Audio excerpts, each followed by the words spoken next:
Hai guys, kembali lagi bersama gua di channel Lobby Film.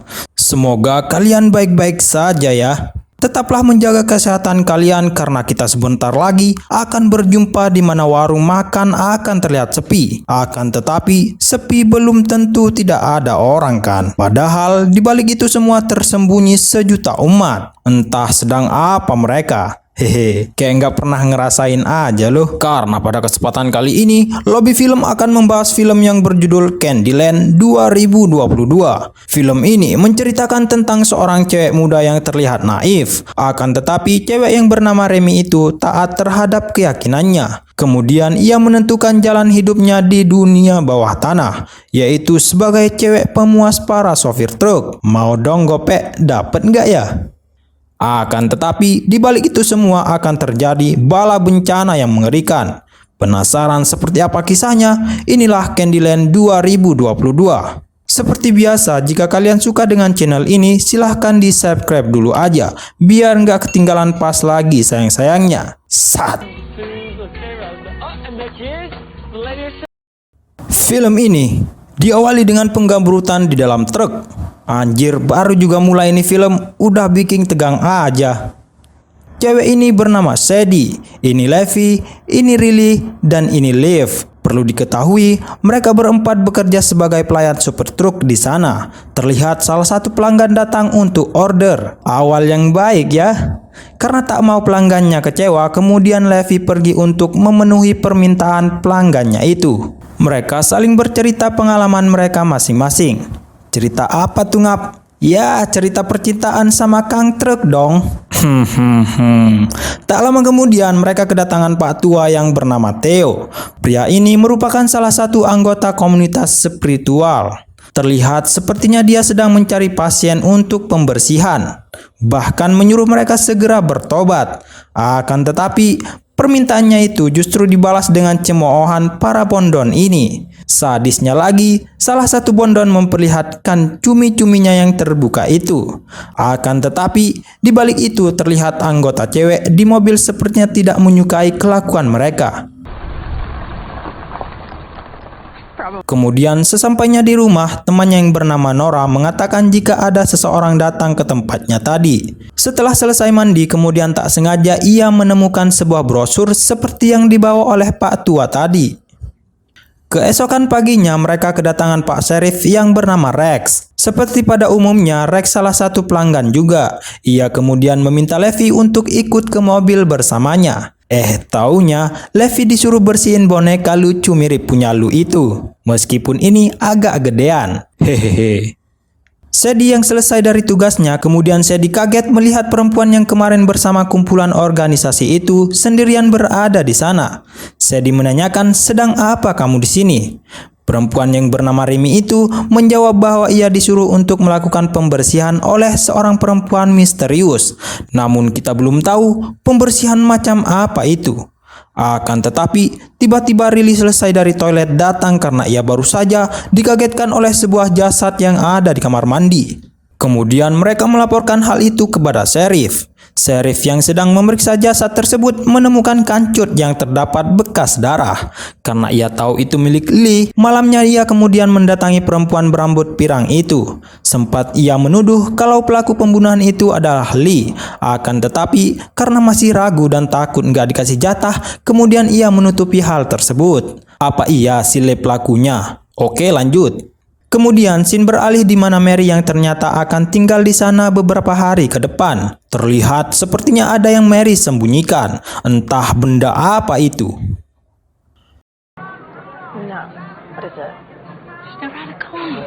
Keesokan paginya seperti biasa, agar lebih akrab, lalu mereka membawa wanita malang itu pergi ke warung sebelah untuk sarapan pagi. Di sana mereka saling memperkenalkan diri dan saling bercerita pengalaman. Sempat Mary menanyakan perihal tentang pekerjaan mereka. Meskipun itu pertanyaan yang buruk, namun mereka tetap menjawabnya dengan sangat ramah. Kemudian Mary menceritakan bahwa ia kabur dari rumah dan tidak bisa tinggal di rumahnya sendiri karena ada alasan tertentu. Entah alasan apa itu. Di malam harinya, Sadie yang akan kedatangan tamu kemudian menyuruh Mary untuk menunggunya di luar sebentar. Akan tetapi, Nora yang melihat hal itu kemudian memintanya untuk menunggu di dalam kamarnya saja. Di sini Nora menawarkan jika mau tinggal di tempatnya, ia harus ikut bekerja seperti yang lainnya dan mengikuti aturan di sana. Bukannya menolak tawaran itu, justru Mary mengiyakan hal tersebut. Karena baru pertama kali dan merasa gugup, kemudian Nora mengajarkan salah satu praktek adu jigong. Sedap. Di hari pertamanya bekerja, kemudian seperti biasa, timnya yang sudah senior itu mengajarkan aturan dan apa saja tanda-tanda orang yang mau order. Tanda pertama, jika tiba-tiba ada orang yang parkir di belakang. Kedua, kalau ada orang yang menyalakan lampu di tengah malam. Dan jangan lupa, aturan ketiga pemain harus menggunakan pengaman.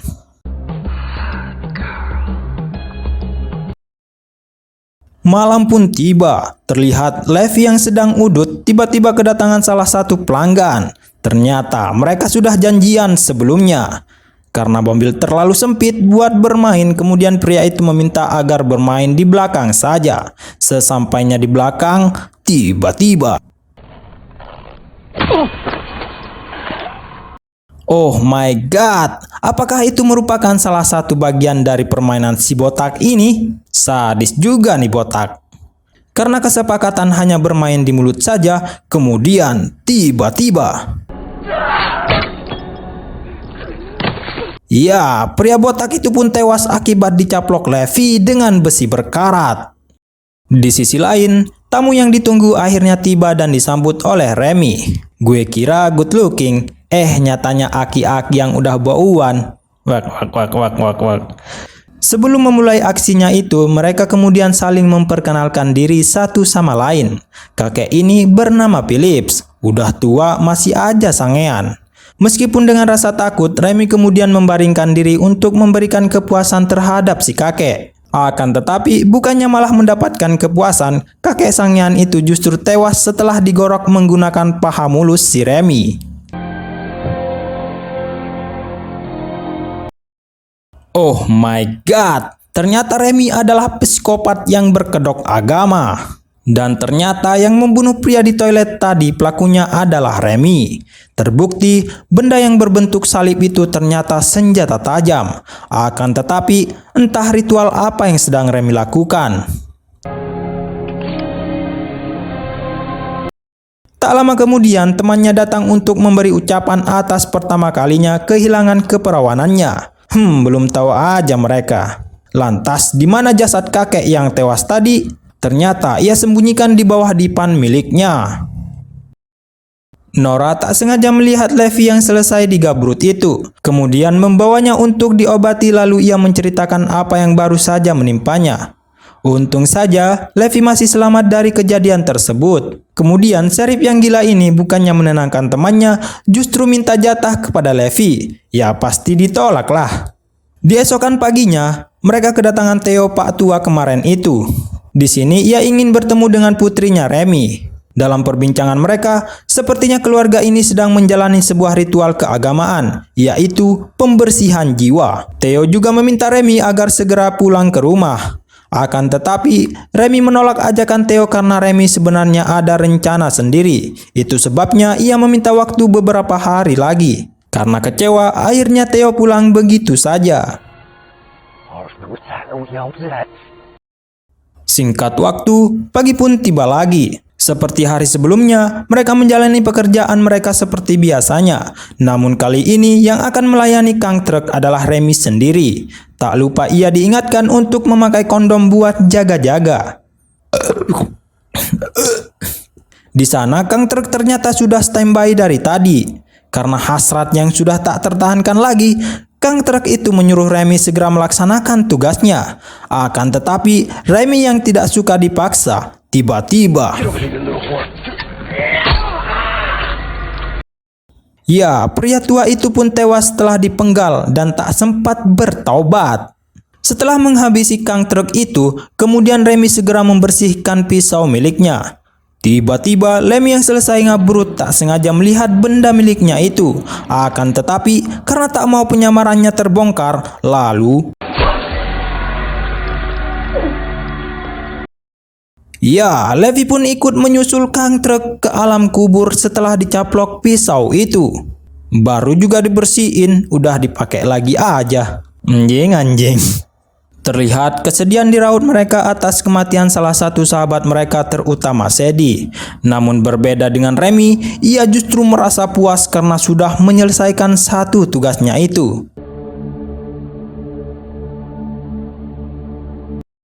Ternyata tujuan kedatangannya itu untuk membasmi kemaksiatan di sana dengan bermaksud untuk menebus dosa-dosanya. Kemudian ia melanjutkan aksinya itu dengan mendatangkan target berikutnya.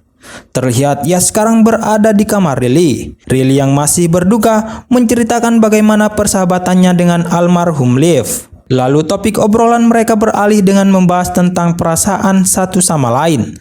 Terlihat mereka saling menyukai. Seperti biasa, kalau laki-laki udah berduaan bareng apalagi di dalam kamar, ya kalian tahulah apa yang akan terjadi. Oh my god, tak disangka ternyata semua hanya modusnya saja. Di balik kenikmatan pasti ada kematian. Setelah menewaskan pria malang itu, kemudian ia melanjutkan target berikutnya. Kemudian ia melangkah menuju kamar Nora. Ya, tanpa basa-basi, Nora pun bernasib sama dengan Remy. Semenjak kematian sahabatnya itu, Sadie kini akan pulang ke rumahnya karena dia sudah tak sanggup lagi hidup di sana. Akan tetapi, Levi yang berada di sana sempat melarangnya pergi karena Sadie lah merupakan satu-satu temannya yang selalu membantunya. Namun, apa boleh buat? Untuk menghilangkan rasa sedih, kemudian ia pergi ke kamar temannya namun tidak ada satupun yang menjawab. Tiba-tiba, ya, dia pun tewas setelah dicaplok pisau tajam itu. Seperti biasa, kemudian wanita psikopat itu mendoakan jasadnya. Ritual macam apa ini guys? Lanjut. Sadie yang baru saja berkemas terlihat ia masih penasaran dengan brosur yang dipegangnya itu. Tiba-tiba, sungguh kaget, rupanya yang datang adalah Remy. Kemudian Sadie mengatakan bahwa dirinya akan pergi dan tidak akan tinggal di sana lagi. Tetapi ia belum tahu mau pergi kemana. Begitu juga sebaliknya, Remy bilang kalau dirinya akan pergi ke rumahnya. Kemudian ia menunjukkan salib yang dibawanya itu. Dia memberitahu bahwa benda tersebut pemberian adiknya sebelum meninggalkan dirinya. Di sana ia juga memberitahu bahwa Riley dan Livy dan yang lainnya sudah pergi. Karena merasa ada yang aneh dan belum mengerti apa yang dikatakan Remy, lantas ia kemudian mengecek ke kamar teman-temannya itu. Sesampainya di sana, oh my god, sungguh tragis sekali. Sadie yang melihat jasad temannya yang telah tewas itu benar-benar tidak percaya apa yang dilakukan oleh Remy. Di sini kita baru tahu apa tujuan Remy yang sebenarnya, bahwa ia ingin Sadie ikut bersamanya. Akan tetapi Sadie yang terlanjur kecewa menolak ajakan teman gilanya itu. Kemudian, ya, akhirnya Sadie pun juga tewas di tangan wanita gila itu. Di akhir film, Remy yang baru saja tiba di rumahnya dikagetkan oleh semua mayat keluarganya. Mampus! Karena tak mau hidup sendiri, kemudian ia pun juga menyerahkan diri kepada Tuhan. Ending yang sangat memuaskan dan film pun berakhir. Gimana? Sungguh brutal dan gila bukan?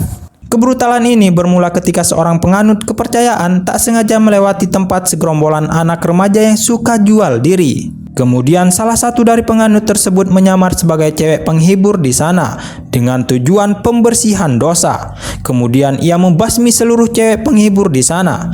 Dan di akhir film ternyata pembersihan itu juga dilakukan di tempatnya sendiri. Sungguh gila sekali bukan? Oke, demikian pembahasan film kali ini. Sampai jumpa di video selanjutnya. Bye-bye.